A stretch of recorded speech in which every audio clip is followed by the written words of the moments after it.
Hello, good to have you on the program, and of course the program still remains The Polity on Kaftan Television. It's a pleasure to be with you, and even as we're here, I need to apologize for the fact that we have come in slightly behind schedule. We're however here and glad that we'll continue and let this program run on the way it ought to, and for you to enjoy every bit of it. I am Okechukwu Onubogo. I've got my guest, of course. This day I'm standing in for my brother and colleague, and it's all part of what we do here. And so, Dayo Omogu, and I'm standing in. I'm getting things done the way it ought to be. And we want to let you know that I have a guest, and that guest is Ambassador Moses Obiseso. He is a public affairs analyst as well as a realtor. Ambassador, it's good to have you on the program, sir. Thank you very much. Right. It's great to be here. Right. We have a topic, and the topic for the day is elections in Nigeria. Lessons from the FCT area council elections. That is just the one that has just been concluded. It has come and gone, but definitely there are lessons to learn from these elections that we had in the 6 local government areas, if you like, but then area councils that they are called here in the FCT. At the end of the day, we were told that it was 5-1. That is the APC getting to have the chairmanship candidates, or being the ones that got the chairman for 5 local governments or 5 areas, then 1 going to PDP. Well, we saw a lot of things that happened within this period, and the elections, there are some people crying, some people saying it wasn't well done, so many things. There were factors we noticed, and we realized that there is still need to talk about these things, and that is why on the program today it is elections in Nigeria, lessons from FCT area council elections that we're discussing. Let me go straight to mention that my guest is not new to this talk, so definitely I will want to let him have the first word as we go on at the program. Ambassador Obiseso, please tell us, in a nutshell, if you like, this election, how did it go to you? The way you saw it, because you are an observer, and of course an analyst of things that happened. So tell us, sir. Okay, thank you so much for inviting me to talk about the recently concluded local government election, area councils, as yes, been called in the FCT, yes. You know, but in other states you refer to them as local government. It went peacefully, largely peacefully in Abuja. And out of over 2,800 polling booths, I can say that maybe I visited about 1% of them. That's about 28 of them. And why? Because not necessarily because I wanted to visit them, but somehow I had to transverse the length and breadth of from Gwarinpa, where I reside, up to Gishiri, where my polling booth is. For one reason or the other, it has been there. That was where I voted the last general election, and I'm still there till now. And so, I checked. I thought that they would have moved it closer to me. So, but somehow I went through all of that. So it helped. It made me to actually observe, just like the presenter just said. That like an observer of some sort. So I met a whole lot of the security people in Gwarinpa. And I need to commend them. They were on top of their games in terms of keeping the security level very, very orderly.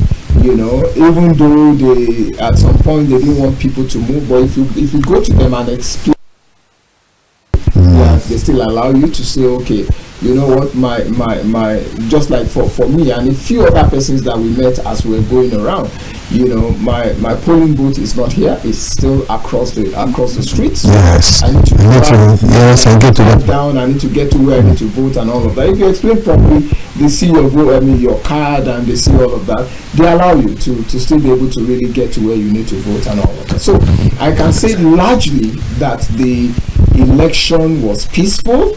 and that the security were on top of their games. And there was actually barely, I think there was no cause for alarm. At least I can talk about what's it called? AMAC area council, and specifically I can talk about that. So I think it went very peacefully and so. So that's what I can start by talking about. Yes. Remember, you see, this thing that happened to you, it's not just you, it happened to so many fellows. It's some even on that particular day, they found out that they had been moved from one location to another. They had to go quite far to be able to get there. Like you moving from Gwarinpa to Gishiri, that's a distance, my brother. Big distance. A lot of persons. I don't know how many persons would have just to vote. Yes. Will go back. And so many fellows who were in that situation, as you were, would have said, if this is what is required, then let me forget about this thing, and he will go back home, and you won't blame such a person for doing it. And so this is one of the lessons we need to learn. One of the things we found out, because as it happened to you, happened to many. Yeah. I saw some people, some areas, they said, this is not where I have been all the while, this is where I'm supposed to be, but they said they moved it, and some of them said that it's like it was moved even overnight, and they had to start looking for the place, and it took them pains. In addition to the fact that there is a restriction of movement, that also made things worse for them. We've not had such things before, honestly, when these elections, these area council elections have been going on. It has been okay. People will move around, go wherever it is and do their thing and return. But this time, well, they know the reasons for which they did what they did. And looking at it, again, yes, you said it was peaceful. But I want to ask you, looking at that number, that percentage you mentioned that you saw, was the turnout of voters encouraging? Okay, really it was very, very discouraging in terms of the turnout. The turnout wasn't very encouraging at all. I will tell you something. Yes, I think about less than 15%, about 14% of the registered voters came out to vote. That is not good enough. What the least I should expect is that if people have taken the pains to register, I was thinking that we should have not less than 50 at the worst to come to vote. So something is really amiss somewhere. And but it's a couple of things for my own observation. I think there are a couple of things that have actually led to very abysmal, performance in terms of people coming out to vote. I think the first one I would say, sincerely, INEC and indeed the political party could have done more to sensitize the people for that election. I don't know why. Several persons really usually coming from outside of Abuja, and so they go back to their villages and all of that to vote. I asked several persons, they say, they didn't know that the election is coming up this Saturday. I know that they said they want to do election, but I didn't even know that it's this Saturday. A number of persons, and I'm like, you don't know, you don't listen to TV, you don't listen to news. So I really did not see a very serious what I would call maybe campaign from the political parties, and then what I will also call voter education from the part of INEC. I think a whole lot more can be done to sensitize and to actually educate the populace, because I tell you, one of the success of any election has to do with the number of people who participated. The former, the last, what's it called, local government election in FCT, only about 9% actually, 9% of those who registered came out to vote. But this one, it moved to 14. People were hailing it that thank God they have extra 5% joins. About 14% came out this time. Yes, while if you compare with the last one, you can say that it's better. But really, 14% of 100, is it really a pass mark? It's not at all. Abysmal failure. Yeah, it's not good. It's not good enough at all. So I will say that please, INEC should do more in terms of informing the populace, in terms of sensitizing them, in terms of voter education, in terms of publicity. Because you see, the population we have today, they are Gen Zs, they are all of this young chap, their attention span is pretty low. They are not really as ready to commit to say civic responsibility. Let me make sure I vote, let me make sure. No, they are not going to do that. So what you need to do is to put it in their faces. Go to the social media, make sure that you have all of this really being thrown at them. So that first of all, the first excuse that I never knew election is happening would have been done with. The second one that I think we really need to that may have led to this voter apathy will really be the ease of changing your location. Sincerely, in 21st century and with all of the technology that we have, why should my place of voting remain at Kadini? Maybe for those who don't know, Gishiri, sorry. You see, from where I live to Gishiri is over 10 kilometers. Can you imagine that? It's over 10 kilometers. When it's supposed to be something that will not... That it should be a strolling distance. You know, when you vote, maybe in such a way that even if there are no vehicles, it's easy for you to vote. You understand? So for me, I think INEC needs to make it easy for people to log on to somewhere and be able to move their voting spot from where they were staying before, because maybe the address is, I don't know where they picked it from.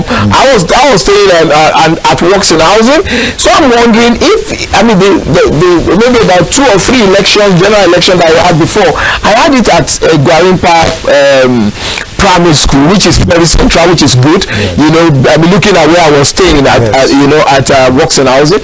But now I moved, close to what I call Queen's Estate, further in. Now I expected, and there's actually a polling booth in Queen's Estate. So all they would have done is to just move your name to that place. That's simple. So what I think, to help INEC, I think a portal can be open where people can actually move their voting spot. You give them a time, you give them the guideline. You say, if you want to change where your polling booth is from so time to so time, you can update that, because it needs to be easy to update.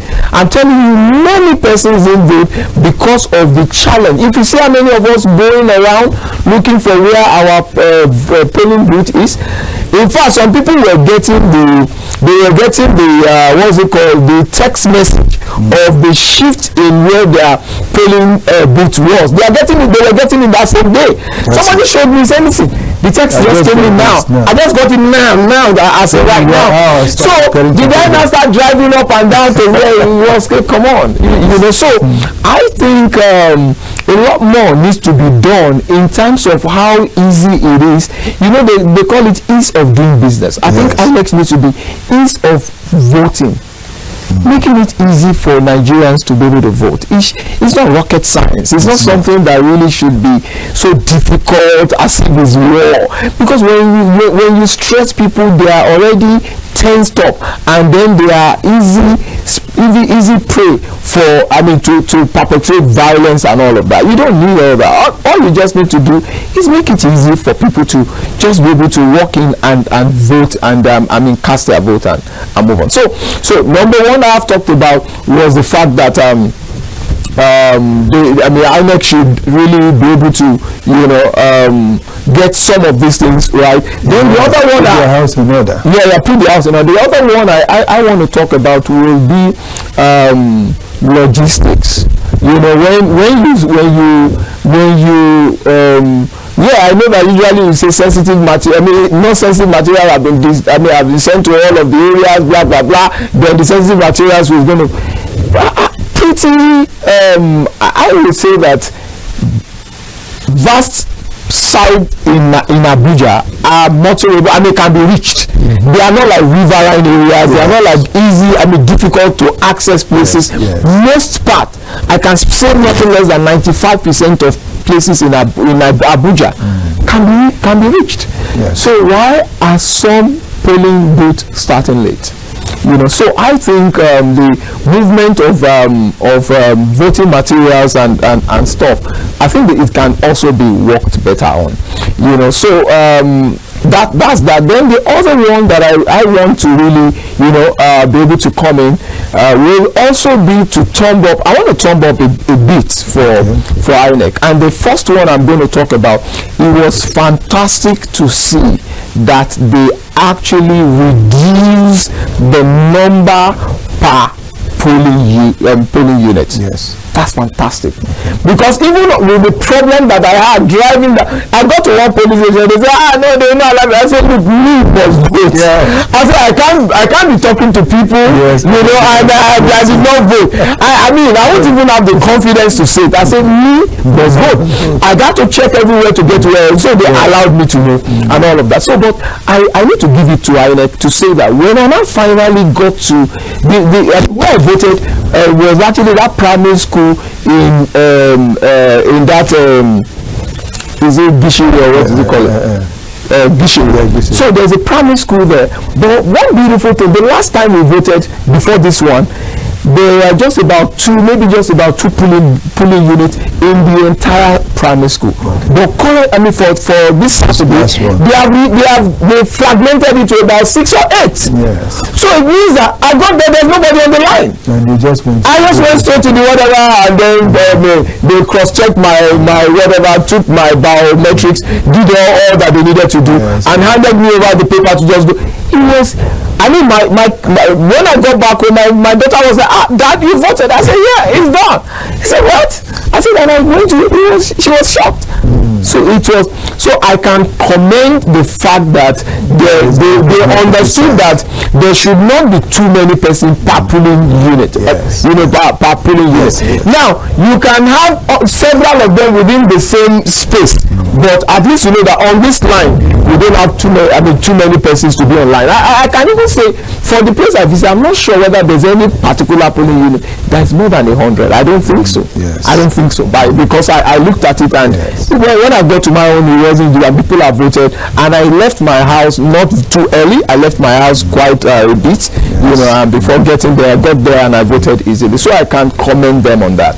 I also want to commend the security architecture. Now, whether it was right or wrong for Wike to have declared that there should be no movement and that there should be curfew from 8 p.m. to whatever, I will leave that to security information that is privy to have that some of us may not have. Because I tell you, remember that all of the states that surrounds FCT, they were in voting. So it's very easy to move mercenary from Kogi, from Niger, from Kaduna, from Nasarawa, and all of that, and they can infiltrate FCT and cause mayhem. You know, so when he said by 8 o'clock, and he even caught a lot of people by whatever, he just said this Friday, I think it was just a Thursday evening, he declared Friday work-free day, and then he declared that by 8 o'clock, 8 p.m. till 6 p.m. the next day, he's going to, and he caught a lot of it. Even if we were thinking of mobilizing before, you couldn't have been able to do it and all of that. So for me, I know that, so because people actually also challenge that, what about those of us who be saying that every day we do workshop? I mean, if I go to market today, I'll be able to get your food. So now, if you want to do that, I think what we can do is to make sure that there are polling units everywhere in marketplaces where those who are selling, maybe like my Igbo brothers, you know, they usually have their markets, and where they just make sure that within that space, you know, once you know that there's a gathering of up to 50, 100 persons, put a polling unit there. In an estate where there are 51, 100, 200 people, drop a polling, make it seamless. You know, because again, when you do that, even you make it almost impossible for violence. Because people are not, for instance, if there's a polling unit in my estate has over maybe a couple of hundred, chances that maybe 300 to 500, you know, housing units in my estate, big estate. So I'm thinking that there should be a polling unit in such an estate. So not just one. Not just one. You know what I'm saying? Yes. Where you can have a couple of them. I love what I mean. For many years now, I've been seeing one in FR Queen's Estate. Okay. I mean, I've been seeing polling unit. I don't know how many is there, but they are polling unit there. So I think that's creativity. Looking at some of those estates, big estate, drop polling unit there. Make it that it needs to be a strolling distance, because people are already clamoring to say, let me be able to vote online. Now, if they are not going to vote online, make it easy that they can stroll to a place and do their civic duty. Because I tell you, INEC, the one thing to show your success is the number of participants in voting, in actual voting. You cannot say 14% of people are the one who chose the people who are governing them. It should have been like majority. Let it be 51%, 70%, 60. Or 60. But by 14% that have chosen the leadership, it means that 84. Well, and the 86 were not concerned. Yes. Okay, let me read out some of this. It said that the Federal Capital Territory FCT has a total of 1,680,315 registered voters for the 2026 area council elections. Remember, 1,680,315. The actual number of voters who participated in the election is reported to be around 239,210. Representing approximately 15% of registered voters. And how can you do that? You see, and looking at the breakdown, Abuja Municipal Area Council had, that is AMAC, had 837,338 registered voters, with 65,676 accredited voters and 65,197 voters cast, 197 votes cast. Now for Buhari, 10%. yes, Out of 800, yes, that's less than 10%. Yes. I mean, less than 10%. Yeah, that's it. Far less than 10%. Yeah. Now look at Buhari Area Council. They had the same thing. Kwali. In fact, all of them, it was just like that. Looking at the number of people that even did the election, that voted, it's just so, when we look at these things, it's enough even as a whole to discourage whoever that is around. Just as you said, that the previous one was about 10%, and now this one has gone into higher. But even at that, it is still a very discouraging situation. Yeah. The election, as you said, was marked low voter turnout, which we all see because we all saw it because we were here, and some of our reporters were on the on the field, and they were bringing in the field, and they were bringing the information to us here, and we were sharing it with everyone. How would you have it that 10 to 15% participation was what we had? The INEC attributed the low turnout to various factors, including voter apathy and logistical challenges. You mentioned this too. Yeah. Now, see, voter apathy. Is it not the INEC that should talk to people to make them understand to come out of that situation of having apathy? Remember that before the immediate past INEC chairman came in, we had voter apathy. Correct. But when the man came, when they talk about electronic voting and all that, he kept stressing. I said it over 1,000 times in different media houses. At a stage, people now, it had to be drummed into the ears of Nigerians. That was why people came out the way they did come out to vote in that presidential election that eventually turned out to become something else again. And after that, that apathy was returned because we said, well, many of us stayed under the sun, some people even under the rain. And after all these, we couldn't get the result we voted for. You told us about a glitch or whatever it is you called it. That, no need. You see, there are things that we need to take care of. Since after then, what has INEC done to ensure that there wouldn't be that apathy again, or to remove it from the minds of people, making it clearer that, well, apologies for what had happened, but we assure you that it will not be the way it was. We didn't hear anything like that. The recent FCT area council elections. So, low turnout due to some of the reasons that have been adduced or profiled and given, or even deduced, if you like. Some of it, they say, is lack of trust in the electoral system.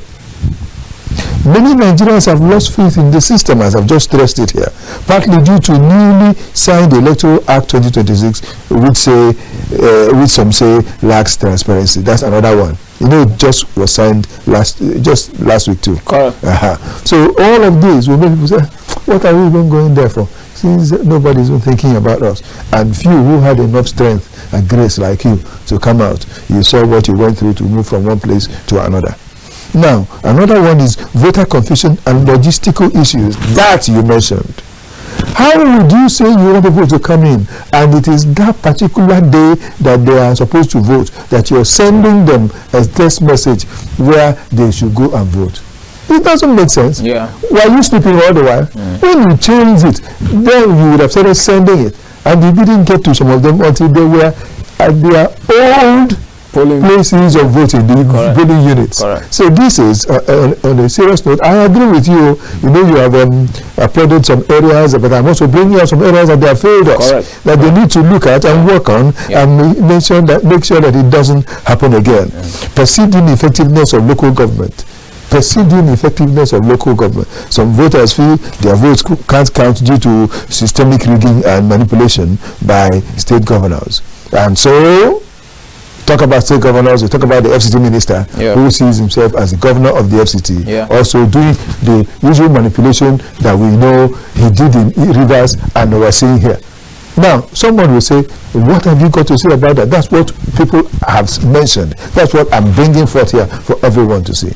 If some people said, why would he ask that people would not be free to move? Yes, you have given something positive, beautiful about it. But what about the other ones that are saying that he did that so as to be able to manipulate things the way I remember that the candidate, the gubernatorial, not gubernatorial, chairmanship candidate for AMAC, I had him, I saw him, he said something. He said Dr. Mo? Dr. Mo. Yeah. He said that this is not Obiakpo, that you do not, this is not Rivers State. Yeah. You don't manipulate results here. Yeah, well, incidentally, we saw the way it happened, the way everything went. And so many people had so many reasons, because I really tried to find out from many people. Some said, well, that some people had Baggy Indigene as their vice chairman, so that one helped because Baggies needed to be represented. Some also said that they had a Baggy Indigene as the person that is in charge. So these are some of the things. So when will our people grow out of this kind of sentiment? Because it's sentiment that I'm talking about now. When will our people go out of this kind of sentiment that if you want to vote, you must get someone that is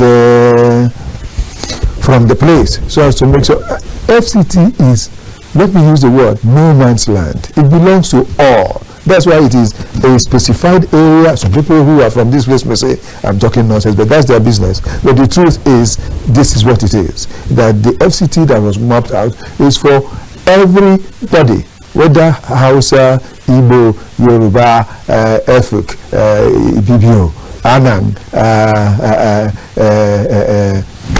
what do you call them? Gwari, all of them put together. All of them put together. Whether the fellow is from Plateau State or from Benue State or from Edo State or from Oyo State. As far as you are in the FCT, it is for everyone. That's why that is what it is intended. That's what it is meant to be. But people still want to turn it to, oh, this place belongs to these people. So if you don't do things that will, how many are there in the first place if you talk about it? The population, there are not many in actual fact. So that shouldn't be the major reason. We are all together in this place, and this is the federal capital territory, not anybody's own right now. That was why in the first place we had people from different tribes coming to be chairman here before now. We've had that before. I remember Mr. Mazodo, who happens to be from Anambra, was the chairman of this place. And so when we look at some of these things, it also gives us, it behoves on the whoever that's in charge to make these people who are thinking this way to stop thinking that way, because that reasoning is not right. We need to do things the way they ought to be done. Again, looking at what we have seen or what we saw in this election, you saw also that there had been lack of awareness, just as you mentioned a bit of it, limited civic education and engagement may have contributed to low turnout. Again, I want to say that so it was just about a week to the election that I saw many people from all these political parties coming out to encourage people to come and vote for them. What have they been doing all along? Number one, where is the National Orientation Agency? What work did the National Orientation Agency put into play in this election? Where were the jingles that we would have had in different stations, radio and television stations and public address systems, telling people this is what's about to happen, and this is what you are supposed to do, and this and that? We lack these things. So these are some of the things we need to work on, we need to look at, to work with, so as to make sure that at least 50% of the people can come out to vote next time, because you don't decide with 15% and say that they got it. In actual fact, it should have been cancelled and fresh talk should have been brought up so that people will be encouraged to come out. How can 15% give you the person that will govern you for the next 3 years? It's quite a shame that such a thing has happened. But then, we're in Nigeria. The way it comes, you take it. We've also had security concerns. Heavy security presence in some areas may have intimidated some voters, and they will say, I'm not coming, or it's like it's a war-time affair, no longer the normal thing, and they will want to stay for their lives. Then, of course, we had vote buying and the electoral misconduct. People, we saw people that we were talking to here, they were saying that there were vote buying from different people, that some of, they mentioned, in actual fact, all of them mentioned one political party. I'm not ready to mention the name of the party now, but they all mentioned one political party, saying that people, they were selling votes. And I will ask, where were the security agencies concerning nabbing the people who did this vote buying? Again, this is another story for another day.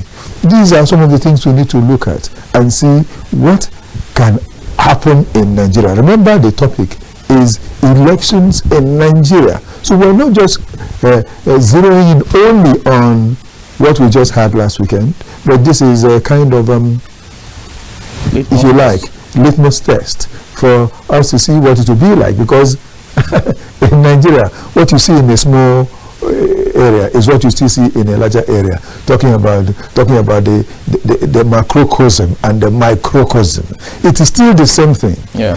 Which is it that we're going to see? Because I know elections, other sets of elections will soon be coming very soon. Yeah. Please, sir, let's talk about that.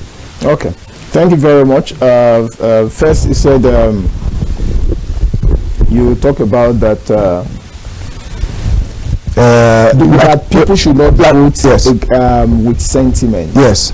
Let me say this. I differ a little from that. I happen to. I mean, I came into Abuja about 29 years ago. Wow. So I've been around. And you are very qualified to contest. Correct. Correct. At some point, I wanted to contest. Okay. But because of this sentiment, I did not. Oh. I'll tell you something. Until maybe we're able to actually carve out a little space to say this is for FCT states, where whoever are the indigenes here, because I know the Baggies, the Nupe's, they not a few of them, that they can actually carve out a small space to call their own states. Then we still need to consider them when we mainstream things, because if you look at them, they are minority actually. Looking at the number of persons living in FCT, but if you don't give them special consideration, they are just, people are just going to march over them. Do you understand what I'm saying? Because of the rush of persons that have come to FCT. That is why, even if you see they call some places, they will say Apple resettlement. They will say some places where they have been able to, when you take this city center from them, you give them some places where like we have Gariki Village. Gariki Village. Even in Nyanya, there is an area that has been left for them. Let them take charge over. So basically, all I'm trying to say is that consideration should be given to the inhabitants. If you want them to compete with every Nigerians coming from all over the world, they will not be able to. They may not be able to. So you still protect the indigenous in some ways while the other stuff go. And I need to comment this particular administration. Sincerely, this is the first time where a Gbagi man was actually made a federal minister. And in terms of Zafana Ajisalo being the minister for special duty, fantastic job done. Kudos to Tinubu for that one. Yes. Because again, you see, when you do that, what you're saying is that you are not left alone. Yes. We can see you. You know, I knew Jisalo for almost that 29 years. Okay, I mean, we're a good here. friend. Yes. Myself, Jisalo, and Musa Diko. Okay. Musa Diko was former chairman Buhari Council. Jisalo was former chairman AMAC. Before he now became the House of Reps. Yes. He represented both AMAC and Buhari. Yes. Then before he now became the Honorable Minister. Fantastic gentleman.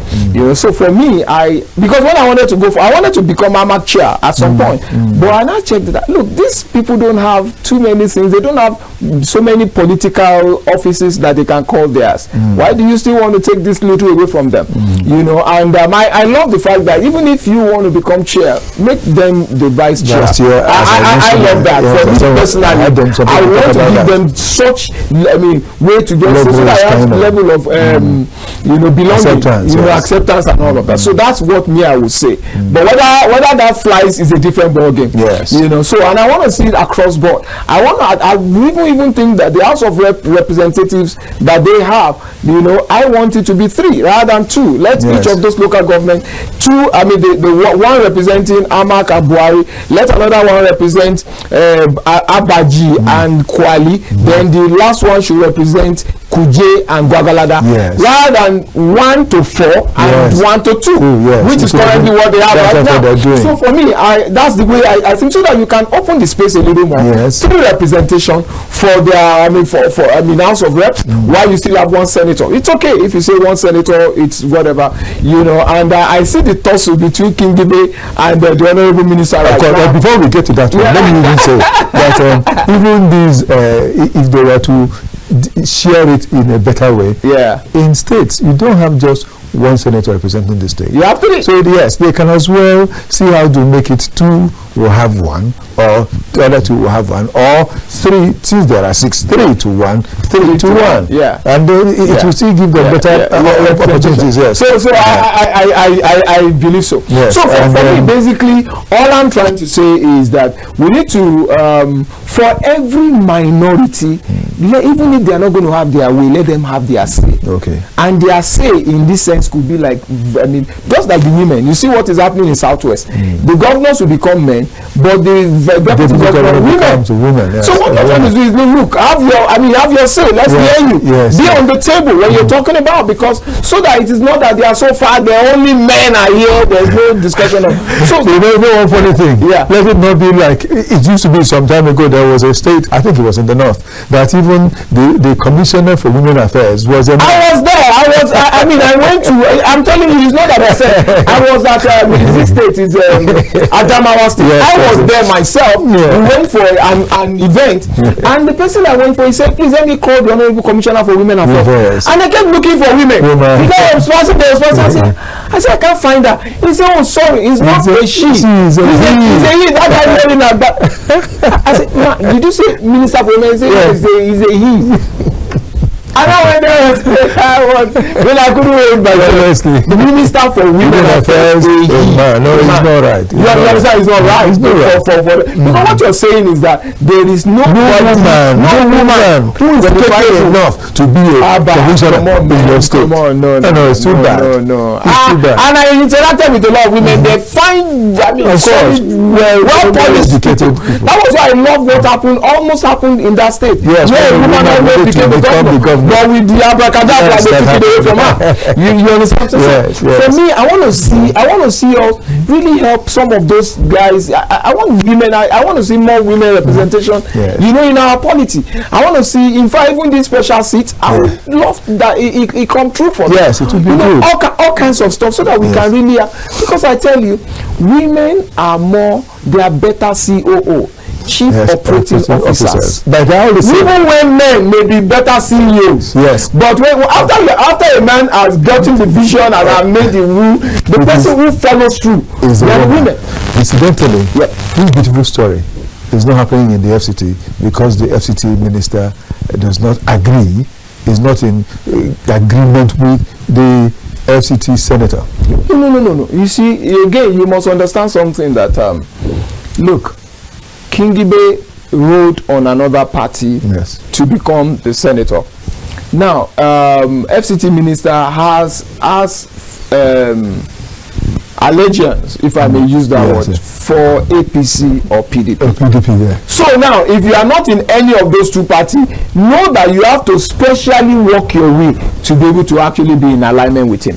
But it's not supposed to be so. No, it's not supposed to be so. But that is where our politics is today.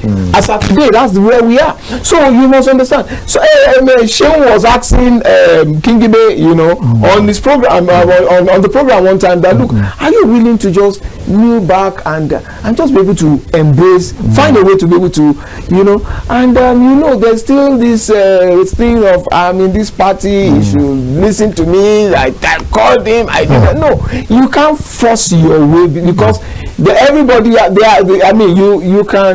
can walk through it in a particular way. There are people that I can tell you that Wike is not a very easy guy to be able to really to coerce or to bring but there are people he listen to. So if Kingibe really needs to, I think she needs to sit back and find an amicable way to be able to work with the minister, and you don't need all this grandstanding. I am the elected person. I speak for people. Apart from that too, he has been moving around presenting the immediate past senator, saying that he's the next person that should be coming in. That he's the one coming in. What do you want? So he's been that is his party now. But the politics should politicking should rest after election. That's what I'm saying. So even if you want that man to come in, okay, no problem, but work it out quietly, not just. Unfortunately, when we're talking about the minister and the senator, of course, everyone has his own duty. Let them do their duties well. Because I remember there was a program she organized for treatment, free medical treatment. That program was perfectly frustrated by the FCT administration. It's not right. You should let the woman do her work. You do your work. And if you must come together, then please do come together. Because this is what happens after election. When the election is over, when you come to election again, fight it. No problem. But after election, when you keep fighting this way, you're making the people that are supposed to be benefiting from this thing to suffer. I totally agree with you. But me, I'm still believing that Kingibe could really walk away into the heart of the FCT minister, rather than the grandstanding. That she is much older than him. No, leave this age thing. I used to tell people, no, look, when you are in church, you follow the spirit. Yes. When you are in the village, you follow the age. But when you are in the place of work, you follow the office. So you are saying that she's much older. No, who cares about that? If you want age thing, go to the village and so that they can say, these are the seat of the elders. Correct. Yes. So we are talking about the FCT minister right here, and you know that the executive, whether you like it or not, they hold the power. The representative only bring the knowledge of what the people want to the executive to say, you know what, my people want road, they want water there, they want electricity there, they want security there. You bring all of those things to the knowledge of the executive, but the executive are the ones who get them done. So incidentally, the minister is doing all that, even when she has not even brought it to him. Correct. So, but what I am saying is, it's a good thing he's doing it. Yeah. But there is still need for agreement. Correct. I totally agree with you. It is how to have that agreement that I'm actually advising her. Okay. I am saying there are people. Look, do you know what happened there? Sheun said, "Madam, do you mind if I broker peace between you and the minister?" Okay, if you can, give it a shot. What I'm saying, somebody is saying, look, but I have the ears of the honorable minister, and all of us know. Okay, and I also have you, but I'm here. Maybe whether it's going to succeed or not is a different body. Yes. But he offered to say, can I broker peace between both of you? You know why? So that the people can have the maximum benefit of both of you.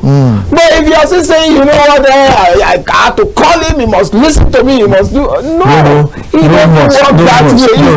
That I don't agree with. That is what Wike said. Is it that by force to be your friend. I don't want to be your friend. No, it is not by force. But it is what is mandatory for those in power to do after elections. Yes. Afterwards, continue. You don't need to be friends in actual fact to do the work you're doing. Correct. That's why they say politicians are strange bedfellows. Correct. That's the point. Correct. Okay, now let's look at more of this. Yeah. If you see some of the things that are the reasons for this, vote buying. Can we talk about vote buying a bit? And that's all the same. Before we talk about vote buying, I want to ask for a break right now. Okay. And when we return, I want to see we place our phone number for our viewer that may decide to call and let's share the view. And here we are again, and it's still the polity on Kaftan Television. I believe you're enjoying the thing we're talking about today, and the topic that is also what we've got, talking about the elections in Nigeria, and looking at the immediate past election. That's what it is now, because it's gone, of the area councils in the FCT. Looking at that as a case study, if you like, and seeing if from there what we can deduce from here that we enable us have a better election tomorrow. Where we're talking about elections in Nigeria, whether it is a local government election, area council election, gubernatorial election, state house of assembly election, senatorial, national assembly election, that is House of Reps, presidential election, all of them, it's still election. And if we get it right, it means we'll get it right all through. If we miss it one way, it may still continue to be missed if care is not taken. That's why we're stressing this. These are the things we need to think about. Now we've had this one. It's done and dusted. Well, whoever that wants to go to court, whoever that is aggrieved may go to court. But as far as we know, it's done and dusted. But then, what comes up after this? As I've said, as we were talking, of course, myself and my guest, Ambassador Biseson, of course, as we were discussing, I mentioned one thing, that when it's time for electioneering, go ahead to do it and do it effectively. But immediately after that, return to governance. And when governance is at play, everyone becomes at par with every other, so that to make sure that the dividend of democracy is brought forth to the people who elected them, or even who didn't elect them, to the populace as a whole. I hope you agree with me, sir. Totally. I believe very much that we should actually have a time when electioneering should stop, while we start governance. And governance is actually what brings the dividends of democracy to people. I totally agree with you. Please, dear viewer, in case you would want to call, our phone number is there for you. Do make this call, and we have limited time because we'll soon be rounding off, so we can hear your own side of the story. It's all part of what we do here. Please keep being part of this. Ambassador Opiseso, now that the election has come and gone, what do you expect? What do we look at? Do you see more robust governance in the FCT, especially in the AMAC? But then, apart from AMAC, the entire FCT is the FCT. What do you see? Okay, for me, basically, like you narrow down to AMAC. You know that the AMAC guy... Okay, just a minute. We just got the call. Let me see. Yes, please. Good afternoon, please. Good afternoon, sir. My name is Idris A. Abdul Karim. Idris A. Abdul Karim. For the third time to your program. Wow, for the third time. Thank you so much. From Sokoto. Sokoto, thank you so much. Please go ahead. Thank you very much. I haven't heard the gentleman saying this title. Yes, sir. I love his spirit. I love the fact that his analysis on positive side. Yes, sir. And that is how a true democratic electoral system should run. Whether a party of 15% or even less than 15%, the one with. Oh my God. Wow. Please, I wish you'd be able to call back, sir. I don't know what has happened. Yeah. Sorry. Oh, quite a pity we lost. Because he was just about to say something. Yes. Yeah. Sorry about that. Quite sorry. Really, we lost you. You can still call again. Sorry. Let's see if it will work. We'll be glad to have you. Yes, we were talking about the fact that the elections have come and gone. Yeah. Are we supposed to be looking forward to more robust governance? Yes. I think so. You see, the AMAC chair actually is the second term. So so I love the fact that he has done the first term. He's done the first time and he's come back to the second time. I think he shouldn't have any delays at all. He should actually just hit the ground running. He should just move very speedily, for the second time. Second time should bring more dividends to the people. So for me, I want to see a chairman who is not wasting time anymore. He should just double up. He's used the first time to be able to actually learn the rope, be able to carefully do whatever. Right now, it should be at the highest speed to be able to give to the people. And I tell you something, what some people don't know is that your second term will lay the foundation for whether people will trust you in any bigger post. For instance, if you're done with AMAC and somebody want to say, look, I just told you about Gisano right now. Gisano was AMAC chair. Now, he went for House of Reps and he was there, I think, about 2 times. Then he finished there, they made him the honorable minister. If he never performed, he would not have continued to that level. So I will challenge the AMAC chair that, look, you know what, you have a beautiful opportunity in your hands that you have been elected the second time. Not everyone used to have that. Now that you have the second time, make the most use of it. And how do you make sure the largest number of the people in AMAC benefit from your policies. It shouldn't be the elitist thing, because the elites can, the halves can take care of themselves. But let it be the largest number of persons. You want to take a call? Yeah, but it just went off again. Let's continue. Okay, so you need to just check that if we are, say for instance, they say our FCT is plus or minus 6 million people. I believe that AMAC among that 6 million can just be maybe 1 point something less than 2 million. But within that, anytime you're doing anything, check this project I want to do, does it benefit the larger number of persons in AMAC? For instance, I look at when they talked about we were speaking with some of the area council chairmen one time. Please, let's see if it's come back. Hello. Sorry, it's Idris back from Okay, thank you. It's Idris, thank you.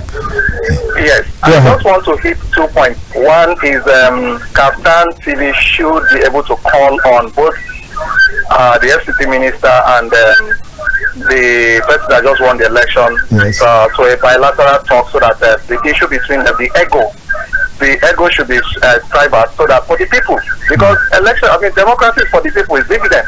How to get dividend for the people? So that is one media function that the captain can take on. And please, I think that captain should be able to do that. That's number one. Number two, this issue of electoral apathy is seriously disturbing. Anything less than 10% is not fair. It should be cancelled, and until the electoral body should get up to 50%, then at least 40. Thank you very much and good day. Thank you so much, Idris. It's a pleasure having you on the program. Thank you so much. Yeah, he spoke about the fact that you should invite the honorable minister and Kingibe. You can do your own side. You know something. I already said it here before. Whenever we're having certain discussion, I say invite these people. Let it be said that, look, we invited Kingibe and this, but they refused to show up. That's fine.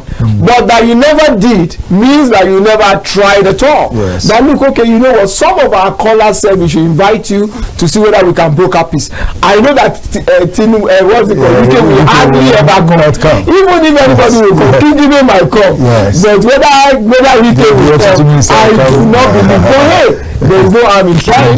You can just still give it a try. Just say, okay, you know what? We throw you open to 1 hour, 2 hours of beautiful debate, and then you really check a whole lot of stuff. Do your due diligence or whatever to be able to put together why they should work together. Now this is the only senator in the Federal Republic, and our duty is to be the voice of everybody in FCT. But if you, who is the executing minister, will not listen to her, the only senator in the Federal Capital Territory, and then he is the minister. They should work together. They should work together. No matter what anybody says, that's the right thing that should happen. Well, I'll take the message across to my superiors and let's see what we can do. That's what I will say at a time like this. Yeah. Let's see how we can go. Yeah. All the same, we want to say that looking at all this, yes, you believe that the Kalangu, that is Zaka, yes, Zaka, the chairman, the FCT AMAC chairman would do better than he had done. I totally expect. Let me tell you. I must tell you that I like what he did before now. Yeah. Because there are certain things he did that I saw. Yeah. Like some roads he did in go to the village roads, look at the local road and open them up. And not only you know something, people don't even need to tar them, but open them up properly, do drainages and pour what's it called the granite and all of that, and ramp it. That road will sustain for a long time. Yes. Incidentally, the ones I saw he even did it asphalt. Perfect roads. Because for me, I want people who first of all look at the what they need to do and look at their resources. And so okay, if I go out far, I may not be able to go too far. Yeah. Okay, so but you know what? I want to open up. I don't want people cannot ride a bike. Don't forget that there is good money in the FCT.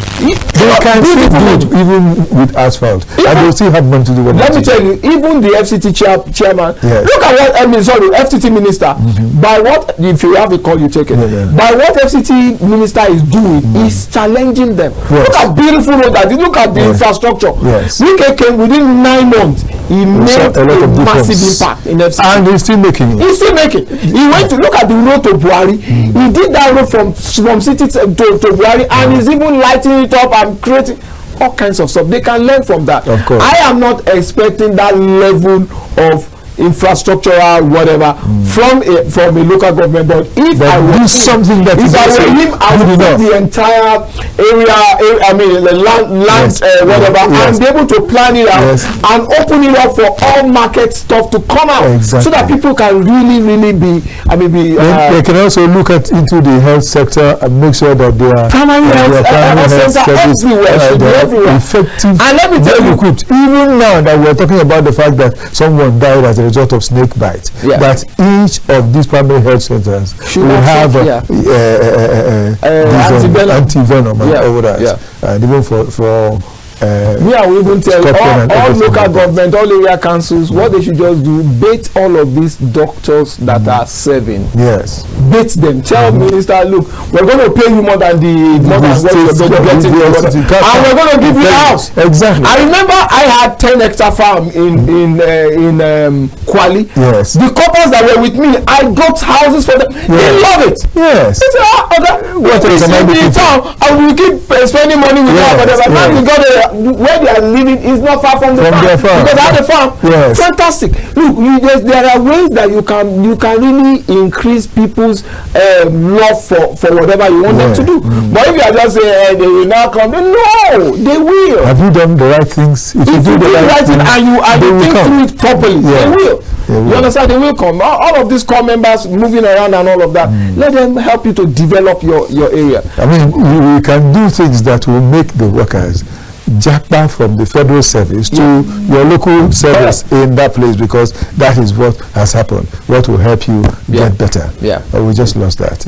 Well, as far as we know, our aim on this program is to ensure that the best comes your way. Correct. And wherever it is, whether we're talking about on the federal or state or local, as we're talking today, with the area councils, equivalent to local governments, whatever it is, that it should be well done. As we're talking about that of AMAC, we're talking about that of Gwagwalada, we're talking about that of Kuje and Buhari, as well as Kwali. Yes. So we need all this. Let them work. Let them work. It's not just only the AMAC that is the local government. Make sure that you do work, effective work, wherever you are. At the end of the day, it is what you do that you'll be remembered for. Correct. That's what they keep forgetting. Correct. Many people who are even in authority today, it's no matter how much you hate Wike, do you know something? Wike is fighting a river, but he's delivering in FCT. Yes. So people cannot go to his paymaster. They couldn't go to Tinubu and say remove him. Because he's tell me that I gave him work, he's doing doing it. What concerns me with what he's doing in FCT? Let's take this other call. This could be the last. Hello? Hello, good afternoon, sir. Good afternoon, sir. Yeah, thank you for your analysis. Thank you so much, sir. The anchor and the guest. Thank you very much. You see, it is one thing to be a politician, and it is another thing to be able to play politics. Yes. Whatever anybody may say about Wiki, nobody can take away the fact that he is delivering his duty. He is a performing minister. Yes. Even when he was the governor of Rivers State, we cannot attest to the fact that he delivered. He may have his shortcomings just like every other human being. But I want to say that Wiki has really done well. And his outstanding performance is a tool to any party he belongs to. Correct. And I think that is the advantage President Tinubu is taking from Wiki. Yes. No matter what you tell Tinubu about Wiki, as long as he continues to deliver to the people, I think Tinubu will close his eyes to it. Correct. Yes. And another thing I want us to know is that, you see, politicians must learn to get to the people when campaigning. You see, a campaign is not about granite eating. It is not about granite eating. It is about selling what you have to the people. I think you are getting. So when Wike and all his candidates were busy campaigning, people from other political parties were criticizing, doing all sort of things, eating granite, this and that. And the result of his hard work is what we have seen. Correct. Wike may not be my man, but he's somebody I love so much because of the way he's doing. If we can have 40% of our governors or 60% of our governors working like Wike, 60% of our ministers working like Wike, I think Nigeria will become the next level. Good afternoon. Thank you so much, but you didn't tell us your name and where you are calling from. He's gone. He's gone. No problem. Just as I was saying, no matter what you do, no matter what, hate him or like him, that's your business. The fact that he's doing his duty is okay. There are places in just as he said. I never knew that there were bridges or road there. Look at the road that goes to Wuye. Yes. I never knew that the road from that what's it called, Zone 7. Yes. That leads to Wuye. Yes. People will go to beggar roundabout to go and turn. You don't need to do all that any longer. I'm telling you, I said, wow, so there's a bridge that links these two places. They are doing great things even. That places have been like that for like 20-30 years. Even in the city center, there are some areas that that major road. That I think I don't know what it's called now. Goodluck Jonathan. Okay. Look at that, he's doing that bridge and it's cutting across the entire length of this FCT. Incidentally, I went somewhere yesterday and we were getting back to the city center from City Gate. Yes. My God. Wow. That man, the fellow with me, who was a lawyer, said, just go this way, I'll show you a different way. Wow. And we went that way. Before we could think twice, we had got to the Ministry of Women Affairs. Wow. I said, is that what this road has been all the while? Wow. It's still the same man we're talking about that did it. Yes. But all I am pleading with him is please take it easy with your behavior. Take it easy. Just take it easy because it's getting excessive and taking away the great work you're doing. Correct. That's my own side of the story. I get it. Yes. You are true. You are correct. Take it easy with Fubara. Everybody working with you. Let him breathe, please. And this is life. And even also let King Gibe breathe. Because it seems to have been too much. It can actually be overwhelming. The guy can be overbearing. Yes. Oh well, how time flies. My dear brother, this is what we'll be bringing to an end what we have shared with you today on the program. I want to thank you so much for making your time to come here and be part of what has happened. My pleasure. I believe that this will not be the last time we'll have you on this program. We'll still have you again and again so that we will talk more and share more about the things that we are seeing in our country today. Thank you so much. Ambassador Moses Kola Wole Obiseso. Thank you. Thank you so much. MKO for sure. Yes, MKO. That's it. That's another MKO for you here. He is a realtor. He is also a public affairs analyst. Thank you so much, sir. Do come with us Anytime. some other My time. pleasure. Right. Dear viewer, thank you for coming. And thanks to these two callers that we received from Sokoto and this other fellow that couldn't mention where he was calling from. Thank you so much. For others who tried. And for others who tried to make it happen, but they couldn't. Thank you so much, T. I hope we said what you wanted to say. Thanks to Yira Bubora. And thanks to Divine Gabriela. Thanks to Sam, talking about Sam that helped us to look the way we are before you, with Sam Omaji, and a lot of others with whom we have worked today. Victor, Chizera, and all. Thanks a lot. Not forgetting to say thanks to Dayo Omogu, and Ruben Okala. This is Okechukwu Onobogu. What have I got to say? May the very best happen to us all the time. All right.